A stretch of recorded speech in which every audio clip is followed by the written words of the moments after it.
Chicken keema దోశకి బాండ్లు పెట్టి నూనె పోసాము. చికెన్ సన్న సన్న ముక్కలు చేసాము. అది కొంచెం ఉప్పు పసుపు వేసి ఇలాగా వాడిసి పెట్టేసాము. ఇప్పుడు దీన్ని ఎర్రగడ్డలు పచ్చిమిరపకాయలు వేసి వాడిచాము.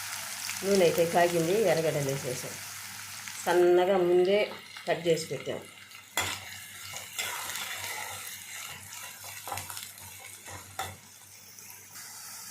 కొంచెం పచ్చిమిరపకాయలు ఇవన్నీ ఎర్రగా మగ్గేంత వరకు వేయించుకోవాలి. ఎర్రగడ్డలు ఎర్రగా వేగాయి. ఇప్పుడు అల్లం తెల్లగడ్డ పేస్టు 1 స్పూను చాలు. ఇప్పుడు ఇది పచ్చివాసన పోయేంత వరకు వేయించుకున్నాము. కలర్ఫుల్గా ఉండడానికి కొంచెం టమోటాలు అవి బాగా మగ్గాలి. కొంచెం టమాటా కూడా వేసాము. కలర్ఫుల్గా కనపడద్దని కొంచెం మగ్గనిద్దాం. ఇందాక చికెన్లో వేసాము ఉప్పు. ఇప్పుడు కొంచెం సాల్ట్ వేస్తాం, వీటికి సరిపోవాలి కాబట్టి. పసుపు కొంచెం. ఇవన్నీ చక్కగా మగ్గాయి. ఒక్క చిటికెడంతా కారం.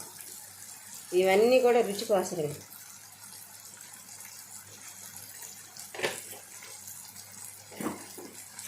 చికెన్ మసాలా పొడి, గరం మసాలా పొడి, ధనియాల పొడి కొంచెం కొంచెం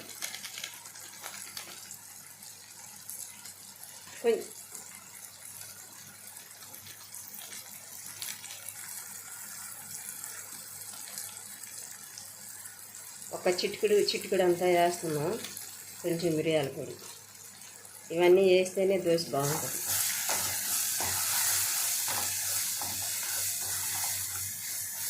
ఇప్పుడు కీమా దానిలో పోసి బాగా మగ్గనిస్తాం. బాగా నూనెలో రోస్ట్ అయిపోవాలి.